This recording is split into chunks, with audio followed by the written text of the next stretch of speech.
The Trust Boys.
Until you start doing that.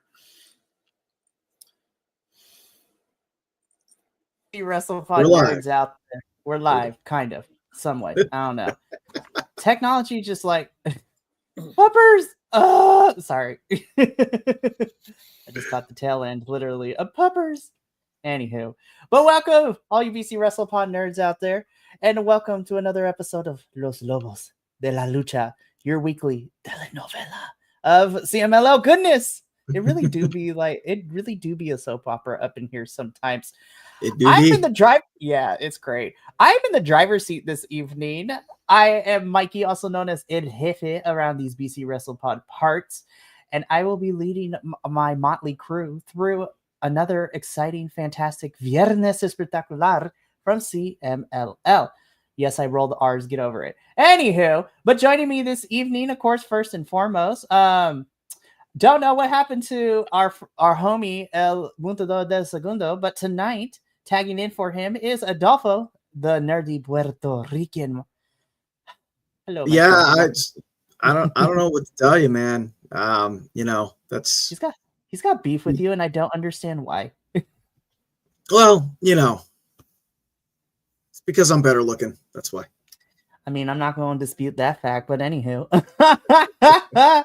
And then, of course, sandwiched between the two of us this evening is Papa Oso himself, Will. So he is in the middle of the sandwich. So, hola. Hello. And of course, we would not be here without our unofficial fourth co-host, our lovable Mr. Agent Lo-Fi in the chat. So, I'm excited. Wow. Already, a Punto de Segundo no show is honestly the appropriate Lucha thing to do.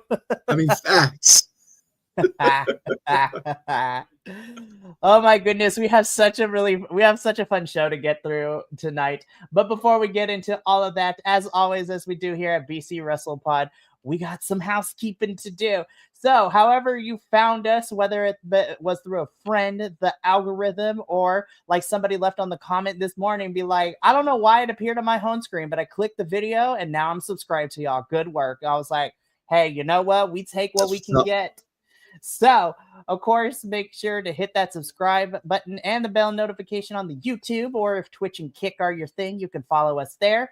But we also understand that an hour or an hour and a half, sometimes 2 hours, as we've come to learn in the last couple of days with certain reviews, it might be a lot. You may not be able to have that time to commit, even at 2 times speed. And you know what? We got something for you. If you want to still be involved with our little community here on the internet, but in a more condensed form, that is why I highly suggest you follow us on the social medias at BC WrestlePod. We have the Instagrams, the Threads, the Blue Skies, the TikToks. We are on almost the Facebooks. We are on almost every social media site there is at BC WrestlePod, where you can see clips of us making fools of ourselves, report cards for the weekly TV shows and the pay-per-views, as well as fun other things like previews of the shows that are happening this week too. I would like to thank the internet for always providing me photos that I need. But if you want to take that a little bit further and you're like, how can I rep my favorite panel of 14? Yes, there's now 14 of us. So we are no longer a family. I feel like we're a mafioso, a mob. Like, we gang up in here. Gang. Anywho. But if you want to rep us in a different kind of way, we also have merchandise available to you. We have a whole bunch of different types of merch. We have merch of all our review shows here at BC WrestlePod. We also have our summer collection and 2 special edition collections where we donate to charity. Of course, our Pride collection proceeds will be donated to Point of Pride, helping, in gender affirming care and financial assistance. And then our anti-fascism, collection is the nicest way of putting it. Will be part of the proceeds donated to the California Youth Immigration Justice Fund, which offers financial and legal assistance to kids, teens, and young adults dealing with any form of immigration issues, which now also include being separated from their families, unfortunately. I'm going to do the British way to this, what's going on in the world right now. So very punk rock, so we don't get demonetized. Anywho, but of course, all that is available at bcwrestlepodshop.fourthwall.com. Once again, bcwrestlepodshop.fourthwall.com. Check the comments and the chat for those links. Get yourself something pretty.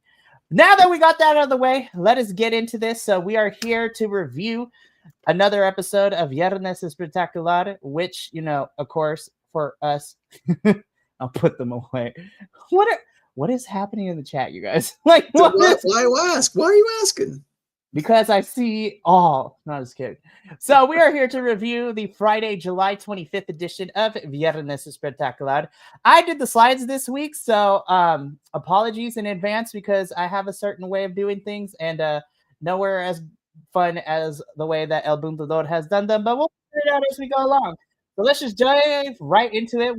We kick things off with our first match, which, for all intents and purposes, is, Amazonas de Relevos. So a trios match, if you will. On one side, we have, Lluvia La Jarochita, and our newest acquisition or guest here in CMLL, Yuki Masahiro, taking on the team of my girl, Reina Isis, Dark Silhouette, and Hera. This was a lot of fun. I'm not going to lie. I miss Reina so much. I know she's been popping in here and there, but it was really nice to hear her theme song come back on my screen in a full capacity again. I was like, I missed you. I know the last 2 weeks we've all discussed about how some of these girls have had rough weeks leading into this 3-on-3, so to speak.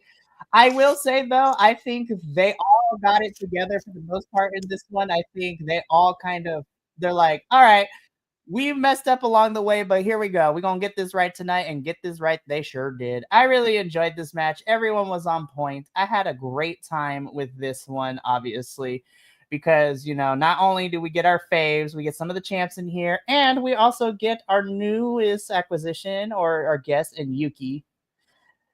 Yeah, that's the only bummer that I have. This was fun, but this is Yuki's final match in CMLL. I'm like, please come back for the Grand Prix.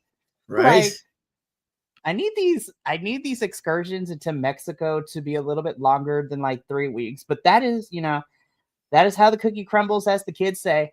So I'm gonna go to you at first, Adolfo. So how did you feel about our opening match between these 6 Amazonas? So it was a lot of fun. I'm gonna get my negative out of the way. It was short. I would have loved if instead of being a 1 fall, if it was a best 2 out of 3, like most Relevo Australianos are. But it was a lot of fun. You had the Rudas, starting off strong. Reina Isis, man, like she was tossing those headbutts around like they were free tacos in front of Arena Mexico. Holy cow. And they looked vicious too. And then Yuki, if that was her last outing, like it was great because she hit that beautiful tijera, where she just spun around and around and around Dark Silhouette and then hit that tijera. It was great. In the end, we get Las Chicas Indonables. They do their thing. They sweep up shop and get the pins for our Technicas. It was a lot of fun. That is very true, Agent Lo-Fi. All openers are 1 fall. Dems the rules. Well, they could have shifted it around. That is very true. But regardless, I appreciate your thoughts, Adolfo. Papa Oso, we come to you next to, as the herald champion of women everywhere in wrestling, but more specifically our Amazonas division. How did you think these 6 ladies did in our opening bout? I was great. It's an Amazonas match, so I have no notes for it other than I want more. Yeah. Always want more. Yep. I mean, even when they are a decent length, I still want more. They, for the most part, the Amazonas do not disappoint. They are, and I've said it many, many times. They're so much more vicious than the men's matches. To me, that's what they feel so much more venomous. That's what's so great about them. The men's matches are so pretty for the most part. They're just they're like dances. It's like choreographed, and the women are just like full on, here, hold my earrings. I'm going to rip your face off. And I love it, but I want more. I always want more. Right. Agent Lo-Fi coming in with some info. Side note, CMLL stopped streaming free opening matches on Tuesday, Fridays. Kind of bummed on that, to be honest. That's a bummer. It definitely is. Like, no. But Adolfo, as Adolfo said, that our Technicas picked up the victory here. So La Jarochita, Lluvia, and Yuki Masahiro defeated our team of Reina Isis, Dark Silhouette, and Hera. Yuki, please come back for the Grand Prix. I need you, girl. Hopefully we'll get to see you in October or whenever the Amazonas Grand Prix is for this year. But we move on to our next bout, which I was just like, all right, here we go. We gotta get into this. So this was mano a mano.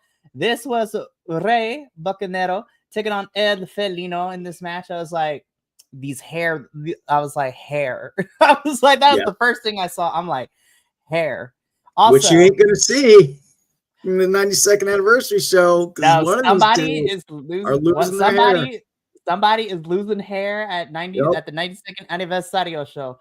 Yep. We didn't even have to wait to get to the ring for this action to happen because these girls, not girls, I mean that metaphorically, but they start brawling before we even get to the ring. I was like, CMLL has just gone crazy. Everybody's just fighting on the ramp. jumping off things, which we're gonna get to in our main event. I was like, for the third week in the row. But anywho. but they actually got the match card up. That is very true. So they heard the pleads of El Buntador Segundo, and they were like, we're gonna get those match cards up, even if they're fighting on the ramps. Be like, we're gonna get this, I swear. So we get this match between Mano Amado, and this was again una caída. This was crazy. This was a lot of fun. This was what I expected because these are two individuals who have experience in years and actual experience of lucha libre in their veins in this one. I had a great time with this one. So, and I agree with you, Agent Lo-Fi. I feel like going into this match as well to kind of add to that. I was like, we knew this was meant to be built towards Aniversario, which we know this is what we're getting. Yeah. So I will say this was kind of crazy to put this as second and maybe not middle of the show or things like that, but I digress. I thought this was a lot of fun. I thought both of them showed off, their in-ring prowess, and they were able to kind of, again, it's experience versus experience. So I kind of figured that's what we're getting. I'm going to switch things around. I'm going to come to you, Papo Oso, as the elder statesman for us here at BC WrestlePod. How do we feel about our elder statesman at CMLL? I love you. Please don't hurt me. I was like, what? Did you just call me old? The answer to that question is I'm not gonna lie, I am. But I love you. I think we got to figure out who's older, you or JT, but that's for a whole different show. Anyways, continue. Okay. Well, I'm 53, about 54 this year. So yeah, you're the oldest. Yeah, I figured as much. So this match was good. I really enjoyed it. As an old man, I enjoyed watching two old men fight each other in a ring. It was great. No, this one was fun. I really enjoyed it. I agree. I kind of felt it should have been towards the middle, maybe. I mean, it was a little early on because there were some other matches that were good, but probably could have been in this spot, and this one could have been moved a little, I think, further in. But I mean, I still enjoyed it. I liked watching these two guys go at it, and I agree. That's one of the things I do love about this sort of Rudo versus Rudo is that they don't wait to get in the ring to start wailing on each other, and I love that. I love the chaos they bring. Yeah, it just makes it more exciting. I don't know. It's so funny because it's so very typical. It's almost melodrama if you think about it. It's like the good guys are like, wearing the white hats. The black guys are wearing the black hats. And, and it's like the hero is just like, hi, I'm the hero and I follow the rules. And then the guys, and the guys in the black hats are like, I'm throwing dynamite at you, and it's great. And I love it. I just absolutely love it. So anytime they just start wailing on each other just out of the ring, I'm like, yeah, let's do it. It just makes it more exciting, I think. So, but I love this match. I thought it was great.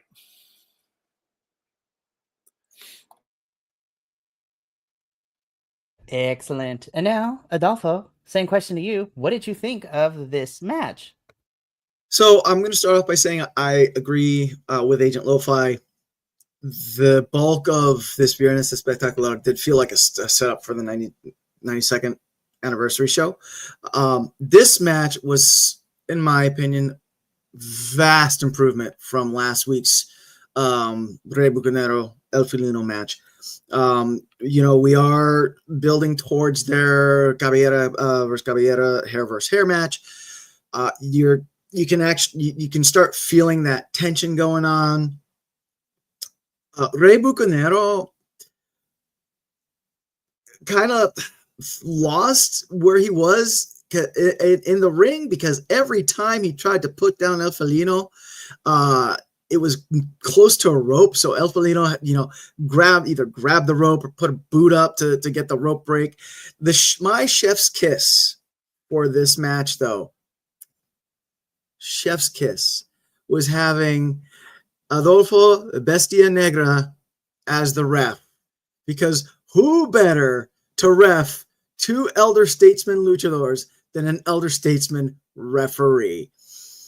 And that DQ,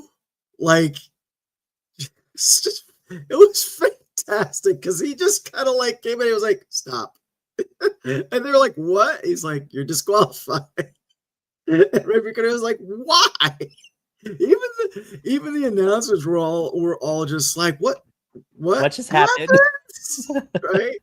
So it did turn out that Rey Bucanero hit El Felino with a low blow, which that's how Adolfo Bestia Negra saw it, and that's how he called it. So, but yeah, I thought that was a lot of fun. Yeah, you could tell that these two are putting their all into this, and for is it their last hurrahs? Is what's we don't know, but they are definitely putting their all into this. So absolutely, oh man. So because of this, El Felino does win. And again, agreeing with Agent Lo-Fi and all of this, as well as what both of you has said too, that this match and probably the next two ones we're going to talk about really we're here to build to Aniversario in September. I almost said Septiembre, but that is okay. So again, El Felino wins. I'm excited to see this match at Aniversario happening in September. It's going to be a lot of fun. But we move on again. So the next match is also being used to be built to Aniversario. And this is the first of two, all intents and purposes, three-way triple threats, whatever language you want to use for this one, a triangular, if you will. So this one had some of our faves in it for different reasons. So, of course, we have Dragon Rojo Jr., Esfinge, and Averno taking on each other. I I had a good time watching Averno and Dragon Rojo Jr. be like, all right, let's make this a 2-on-1. And for a good chunk of this match, it really was 2-on-1. Yeah. They're just like, forget it. We're just going to beat up on Esfinge the whole match. It's like, nope. There was more mask ripping, which was crazy to watch. I was like, I really hope Esfinge just has like a collection of masks he's not afraid for them to rip, because it seems like every other week this man's gets his mask ripped off every single time. I'm like, facts. What is happening? Anywho, but again, for the majority of this match, this was 2-on-1, and then at some point, Dragon Rojo Jr. is like, all right, I was like, all right, I think that's enough. Now let me try to win this thing. But of course, Esfinge, Thick Thighs to be saving lives, comes out with a victory on this one. I'm just like, okay. And we also got some promo work afterwards we're going to talk about in a little bit. But Adolfo, let's break this down. The first of two triangular matches happening this evening. What did we think of this one? So having it be set up for the 92nd anniversary show aside, I thought this was a really well-wrestled match. I thought this was very exciting. I mean, all three of these luchadors are very good. I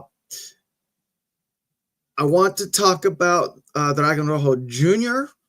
really quick because the last few weeks he's been coming out as a técnico with Los Dragones. He did a flip tonight. So, and I know that it's something that happens in Lucha Libre that, so one weekend, someone that's a technical might flip and be a rudo, but then, they're back to being technical. But I personally am going to have issues seeing Dragon Rojo Jr. as a technical the next time I see him, especially if he's with Los Dragones. Next, I want to talk to and the other masked individual that normally is in the show has said this before, but I just want to reiterate: Esfinge is such a great worker, and his build really deceives you because my man's got his ass whooped for a majority of the match. Then all of a sudden jumps up, hits, runs across the ring, hits a tope on Dragon Rojo Jr., who's on the outside of one side, jumps back in and runs and hits a tope on Averno, who's on the other side, then jumps in and, continues the match like it's no big thing. And that just always amazes me. And like I said, if you look at him, he's a big boy. So for him to get moving like that is just fantastic. And God, when he flies, if he hits you, that's got to be like a Mack truck hitting you, because he's so thick with like the 2C thick, as the kids say. Woof. Anyway, yeah, Dragon Rojo Jr. and Averno did try to do a little team up thing. It was interesting to see that backfire on them. As Esfinge, and again, Esfinge hitting the two planchas, or one plancha and then one frog splash-esque plancha, if you will, on Dragon Rojo Jr. for that pin. Yeah, and Averno, he's Averno. I mean, you gotta love him.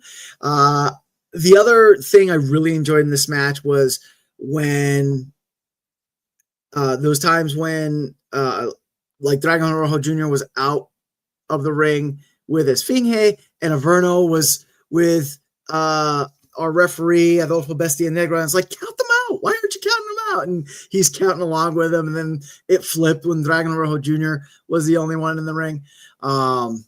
So yeah, that was that. It was good though. It was good. All righty, and then Papa Oso, same question to you. What did you think of our first Triangulado match? Yeah, it was great. I agree with everything y'all said, but I need to focus on something. I need to focus on those macaroni 5th grade wangs that Dragon Rojo Jr. was wearing. I'm sorry, man. You are better than that. You are better than that. Not that was the some macaroni art project. I kid you not. I was like, what the hell is that? Then when he came in, I was like, no, dude. No. I was like, he's really trying to make that thing work, man. He's trying to make. Yeah, he was trying. He was trying to make it work. But dude, I'll make you some wings. If you want some wings, I'll make you some wings. I mean, I don't know if like your niece that is our made those. CMLL. If so, then God bless them. But that needs to be in like an elementary art show, not at a wrestling event like that. Thank you very much. No, Agent Lo-Fi, we can't with the sunny. It's always sunny. No. That's good. I just couldn't. I was like, what are you doing, man? Come on. They're like cardboard and feather boas hot glued on. I don't know what it was, but it was bad. Yeah, and then you have Esfinge's beautiful piece of art match. Yes, I know. And then it's like Picasso. I mean, it's like what are we doing? Finger paint, and I don't know. I was just like, what? Come on, man. You could have done some really cool like streamers, or like something better than those. I mean, come on. He was all like, I was like, what are you doing? I was like, please stop. Please, somebody take those away from him. And then he couldn't get them off. He couldn't get them off there for a while. He's like, oh God. I'm like, yeah, see? Next time he dials his abs, he needs to call Lyra Valkyria and ask her who she gets her wings from. Yes. I'm serious. Because I was like, dude, that could have been badass dragon. But it was like, what the hell, man? Come on. I love you, dude. I love you, Dragon Rojo Jr. You're amazing. I love you as a wrestler, but you got no.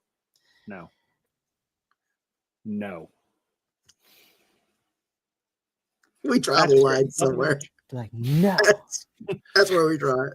It was bad. That was okay. Anyway. That's the line. But Esfinge, another lovely mask, by the way. Yes. I meant to say that as well. It was gorgeous. I love his masks. His masks are so cool. Oh, yeah. I do too, man. I need to figure out where I can get one, because it's so unique. And again, I'm a big mythological fiend. So I was like, the fact that his mask looks like Anubis is crazy, and I want one. That is all. Totally. I'm almost Alrighty. positive that when he gets his masks made and it's going to be like a match where they get ripped, he's probably like, I'm going to choose this one to get ripped. Yeah, I was gonna say, I was just like, because it seems like every 2-3 weeks, homie over here gets his mask ripped.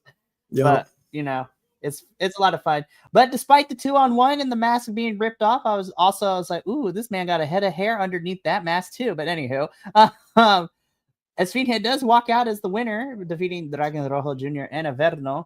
I don't know, Averno. Like, Averno's like, listen, I didn't translate this like bar for bar, but this is like Averno's like, all right, Esfinge, you won. And I got other things I got to worry about this upcoming next Friday for Viernes Espectacular. Bye! Yep.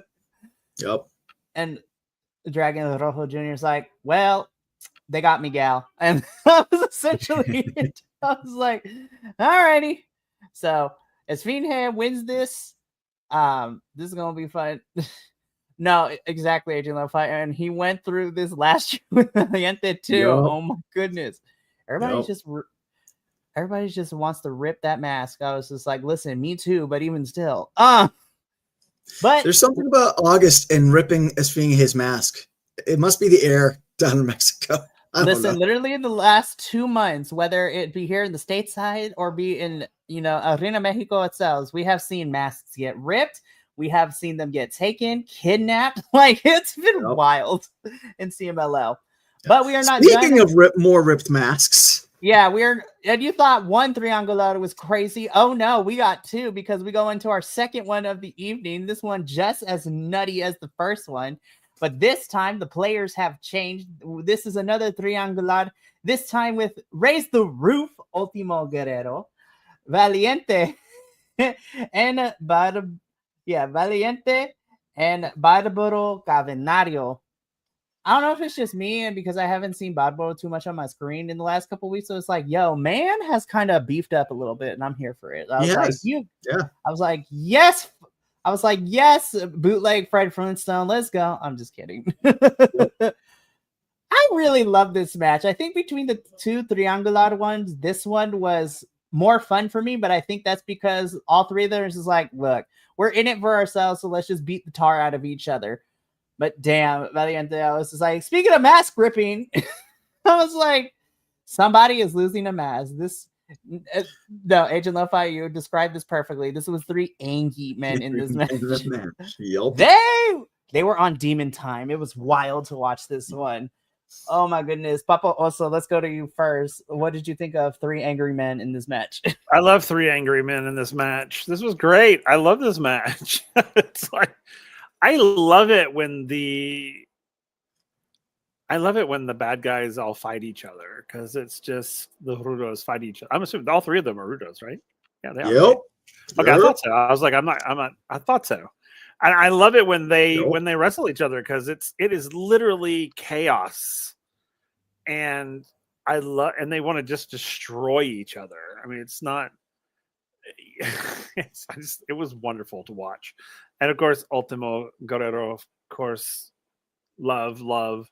I'm really liking Barbaro Cavenario a lot more as well. This one, I really, really liked him in this match.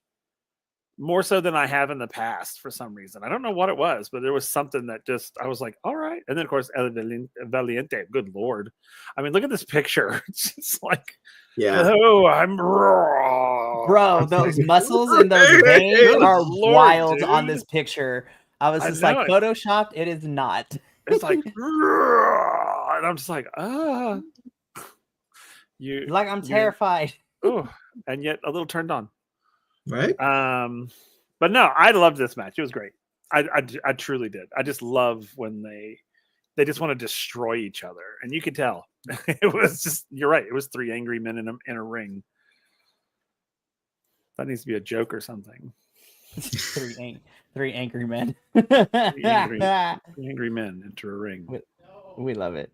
So 3 angry men walk into a wrestling ring, right?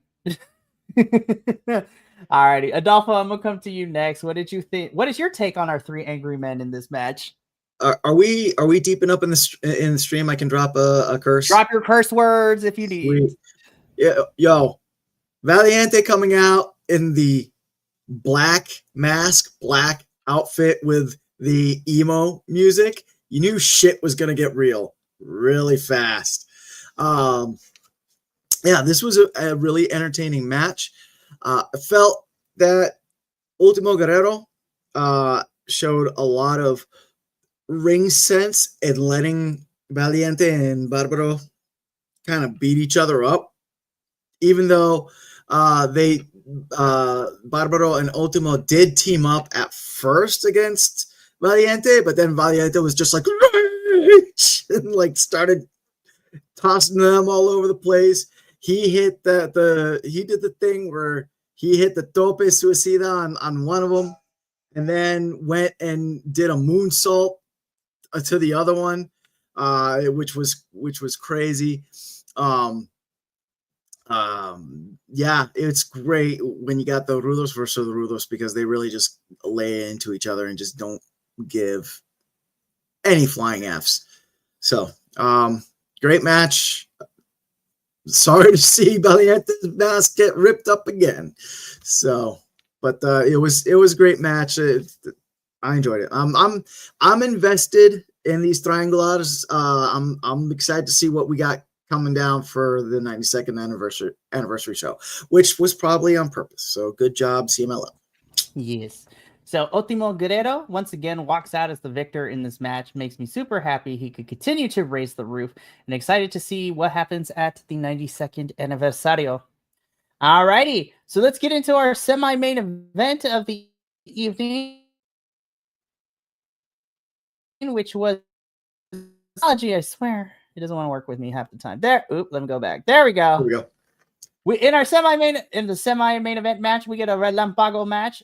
This literally looks like the same picture. I'm not even gonna lie. Yeah. They picked the same poses. I was like, what the heck, you guys? Except one had, well, actually, I prefer Hechiceto's lighting than Mistico's. I was just like, somebody turned the brightness way too high on Mistico's. Yeah, but he's Místico. That's true. The heavens are shining down. It's his heavenly aura. Plata y oro. No. So once we got through our previous 3 matches to kind of build to the Aniversario, I agree with Agent Lo-Fi in this one. This was freaking rolled, and obviously, but of course, because it's Relampago, we wish this was longer. Shout out to Hechiceto out here wrestling in almost 3 times a week on my television screen at this point, in CMLL and in pulling double duty on Dynamite and AEW. This was great, and the fact that we got so close, I'm like, oh my god, are we actually going to run out of time? But not really. That ending though was crazy to watch. This was so fun. This was great. I was like, 10 minutes is up? No, but I digress.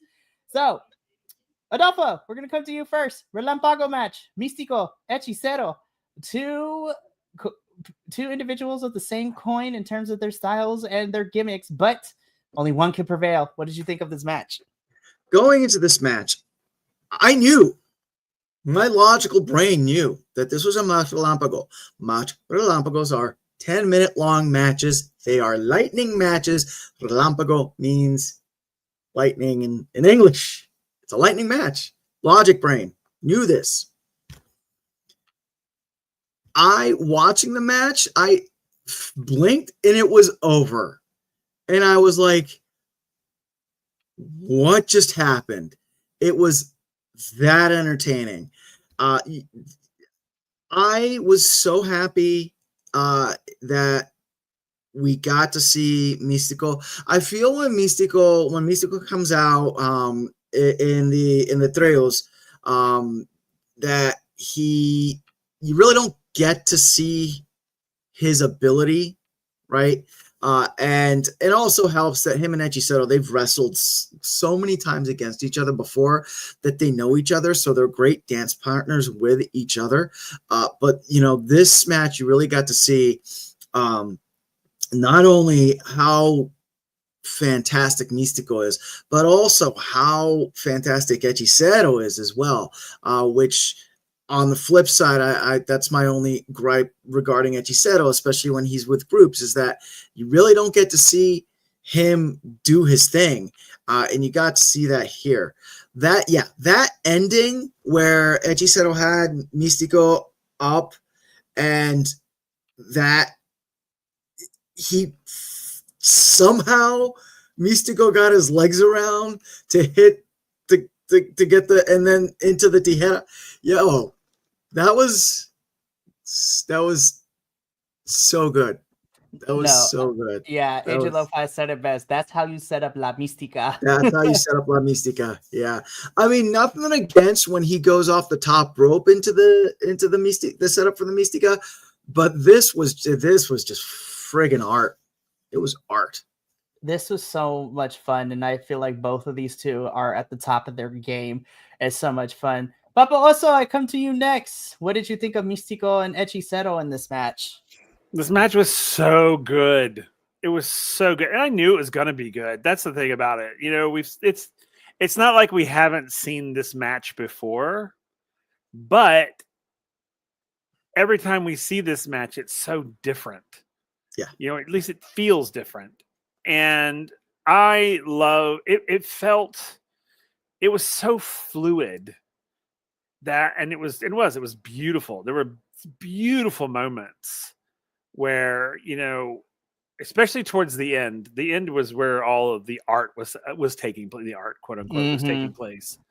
And I do love the fact, and I'm going to agree with Adolfo in the idea that because they have fought together or against one another so much, they are in sync with each other, which I think is so cool. Right. That they can literally almost anticipate each other very easily, which for me makes the match safer. Because, you know, because they understand each other's technique, they understand what each other's going to do, they understand all of that, and it's so neat to watch them fight because it almost feels fluid, like there's no interruption. You know, there's no, we almost missed that mark, or we need to think about that, or because they're so in sync with each other, even though they're, you know, opposite sides of the good versus bad. But I just love this match. This match was so good, and when I saw that they were wrestling, I was like, oh, this is going to be so good. Yeah, and I wanna have Agent Lo-Fi chime in here really quickly too, because you brought up like the duality of like good versus evil kind of, and it's their aesthetic too. Like and I kind of like this take that Agent Lo-Fi has. What was cool is Hechicero wrestled more like Místico, unlike their last match where Místico was more grounded in that Hechicero style. So, and it goes to what you said, Will, that both of them know each other very well because they have fought on numerous occasions. And so they're very succinct to each other, if that's even, that's the correct way of using that word. I know things. Words. But I really did love this match. Místico does pick up the victory with La Mística, but damn, I'm like, run it back. I want to see it again. Yeah. Give me more singles matches between these two. I want to see that. But we reach our main event this Friday. Well, not this Friday. We reach the main event of this particular episode of Viernes Espectacular, and this is for all the marbles, kids. This is for the 2025 CMLL La Leyenda de Plata tournament. So, of course, we had our torneo last week, which we talked about. Now we have the finals here, which sees Máscara Dorada versus Neon.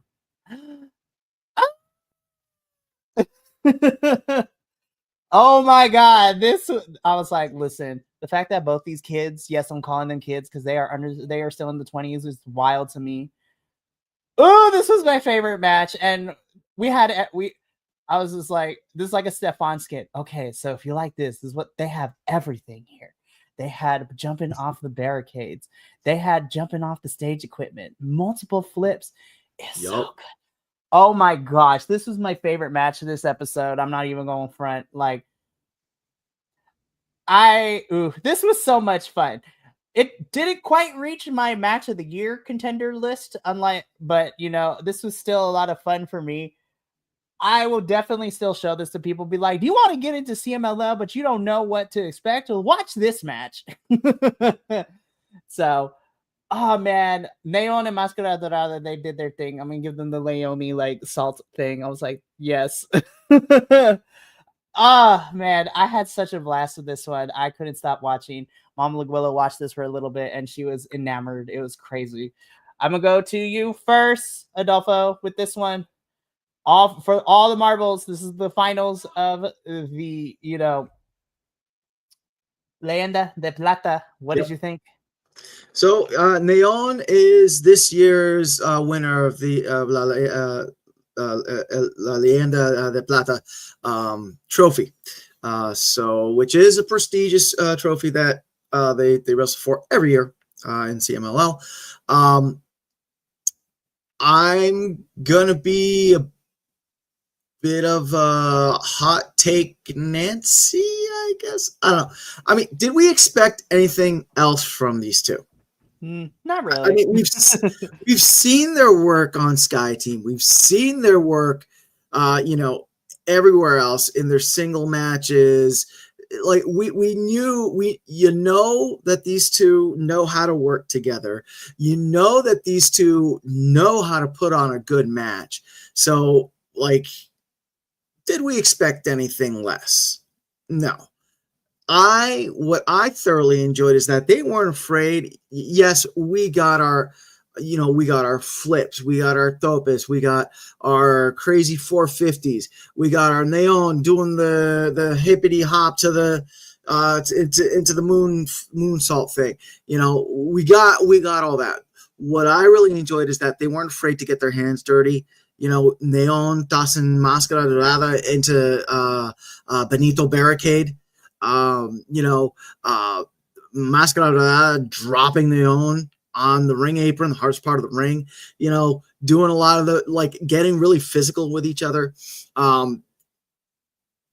During their quick promo that they had earlier on in the night, Mascara Dorada did ask for Neon to come at him, and Neon came at him, and it was great. This might be in my match of the year list. I need to go watch it again. But it hit all the cylinders for me. So love that. And finally, Papa Oso, what did you think of our main event between these two youngins, if we will? I liked it a lot. This was definitely like huzzah. It was exactly what I was expecting it to be, and I was super thrilled. It was so fun to watch. It was just so fun to watch. These two are they're just so agile and energetic, and just I guess that's what that comes with being young. But yeah, I mean, it was so impressive to watch them work. I was just like, wow. I love it. It was so good. And I was excited that Neon won. Yay. Yeah, Agent Lo-Fi, we agree. CMLL, at least this is one of the few promotions that heavily invest in their younger talent. It's so good. And then to kind of highlight this from Agent Lo-Fi too, it's more impressive how much of a rocket Neon has strapped to him right now. Just last year was Mascara Dorada. CMLL was stuck in a rut for a while for not doing these types of things. So yeah, the younger guys are getting the rocket strapped to them. I mean, Neon has had one hell of a year, and we're still got the rest of 2025 to go. And then Mascara Dorada is out here wrestling in AEW and in CMLL too. It's crazy to watch these guys. I love it. Agent Lo-Fi. 2016 to 2020 in CMLL were some dark times. Listen, we as wrestling fans, we have all gone through a dark time of our favorite promotions once in a while. We try to expunge those from our memories. But once again, Neon is this year's winner, and this was fantastic. We'd love to see it. But that brings us to the end, but not really, of this episode. So let's preview next week's episode of Viernes Espectacular, so happening this Friday. And we got a pretty fun card. So kicking things off for this episode, we have Shehwa y Dragon Legendario versus Infarto and Guerrero Maya Jr. So that's going to be a one fall, as we've come to learn, as our opening bouts tend to be. Then we got some Amazona action with Lluvia and La Jarochita versus all three of our favorite girls in combination, because those two are taking on Persephone and Reina Isis. So I was like, yes. Wait. Go for it. Wait. Go. Yes.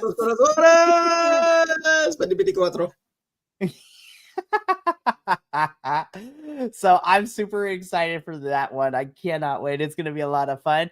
Then I'm super happy to kind of see them back in CMLL on Viernes Espectacular. We get Blue Panther, Dark Panther, Hijo de Blue Panther, taking on El Comadre Felino Jr. and Hijo de Stuka Jr. So this is going to be a fun one. I have missed the Panthers in CMLL. They've been killing it in MLW.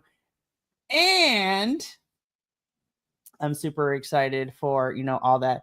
Agent Lo-Fi coming in with the hot takes, and I'm excited. Ultimo Guerrero versus Blue Panther was announced for Blood and Thunder for the belt. So that's going to be fun.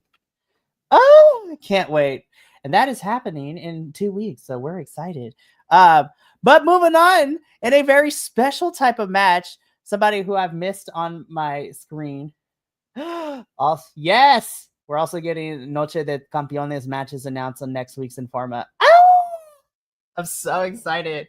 But in a special type of match, I'm so pumped for this because we are getting Flip Gordon, Star Jr., and Capitan Suicida taking on our favorite, Facción de Japón, not New Japan. But we are getting Okamura, one of my new faves, Utani, and coming to us live from New Japan himself, Doki is in the building. Talking about Demonios de Japón. Yes, I'm so excited. They get to mix it up with Star Jr., Capitan Suicida, and Flip Gordon. I'm so excited. Then in our semi-main event, this one's going to be a fun one as well. It is Neon, Templario, y Titan taking on El Galeón del Fantasma. So we're getting Zandokan Jr., Defunto, and Barbosa in this match. Again, Galeón is also another faction. These three guys, especially Zandokan Jr., he's getting a lot of time, which I'm never going to be against. So it's so good. But then in the main event of Viernes Espectacular for the CMLL World Light Heavyweight Championship, because I had to make sure I translated it correctly in English, Averno is defending this title against AEW's Maxwell Jacob Freeman, also known as MJF. You know that Mystico or something's gonna happen because MJF screams, "I'm about to be in this Aniversario show against Mystico at some point." Do we think? Actually, no. That would be the perfect setup for the 96th anniversary show. I was gonna ask, do we think this is the time that MJF actually loses in Mexico? But no. It would. Well, there's a couple of things that could happen too, because I don't know if they're going to set it up, but before the Aniversario show at the very end of the month, we do have Forbidden Door for AEW. Right. So I don't know if we're going to have some of our CMLL talent that can travel go over to Wembley. But if we don't get anything between Mystico and MJF, or at least something like a tag team match or something at Forbidden Door, definitely it screams Aniversario. But we'll see. Crazier things have happened. MJF came to defend an AEW championship down here and won. So who knows?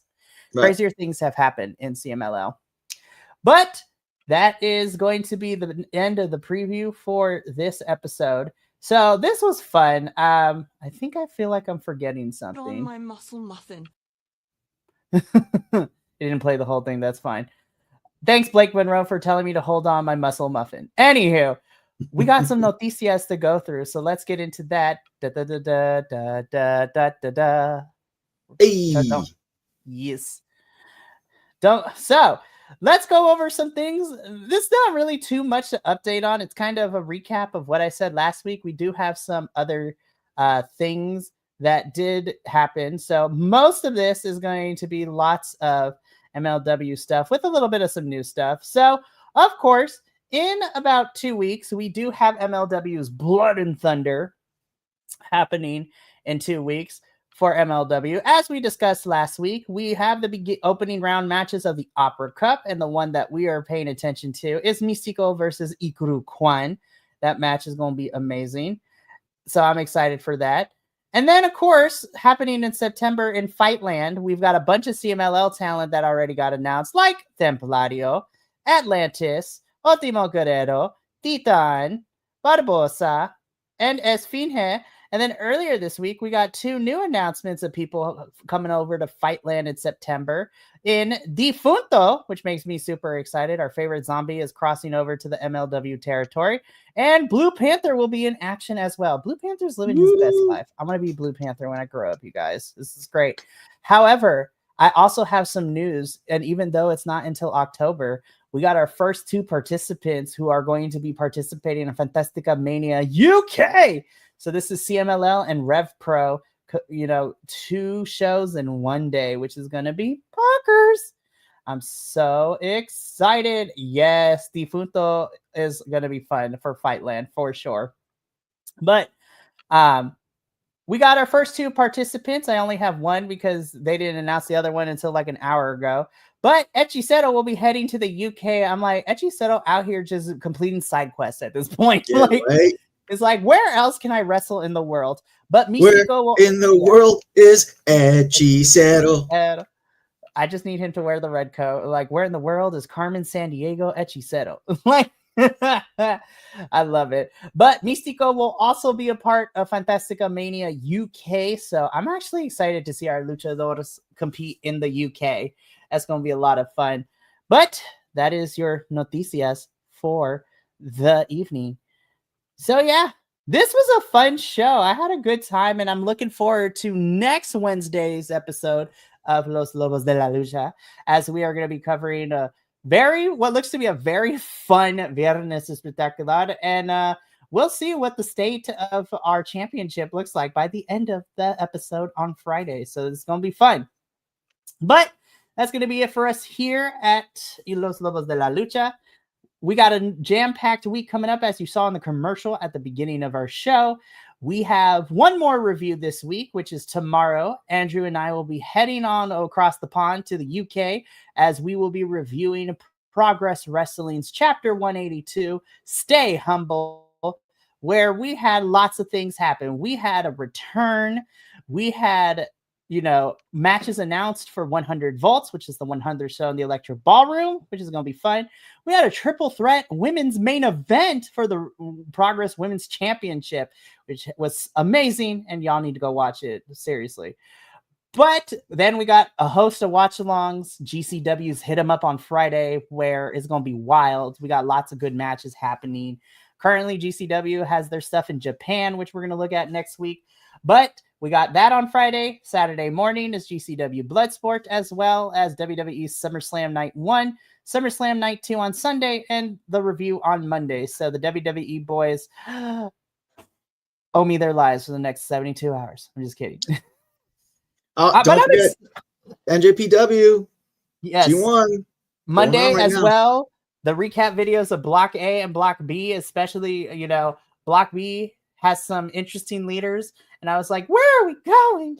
But an A, I don't know, Adolfo. I feel bad. David Finley needs to get it together. I don't know what's happening.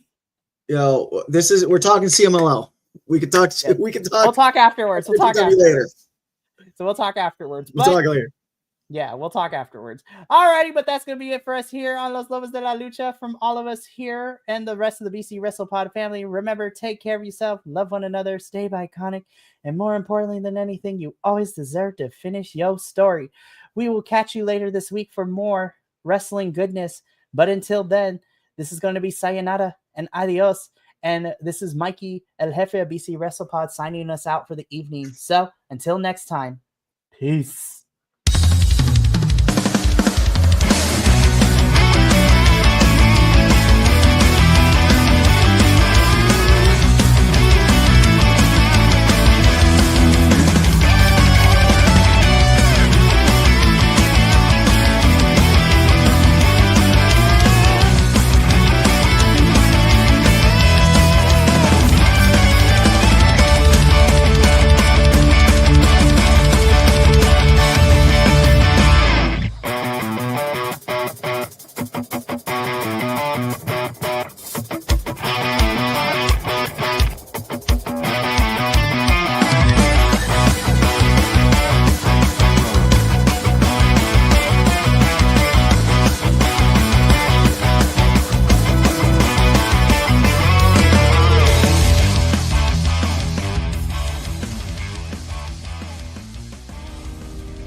Me tiene loco en la cabeza cuando me tocas. Siento que todo está bien, pero en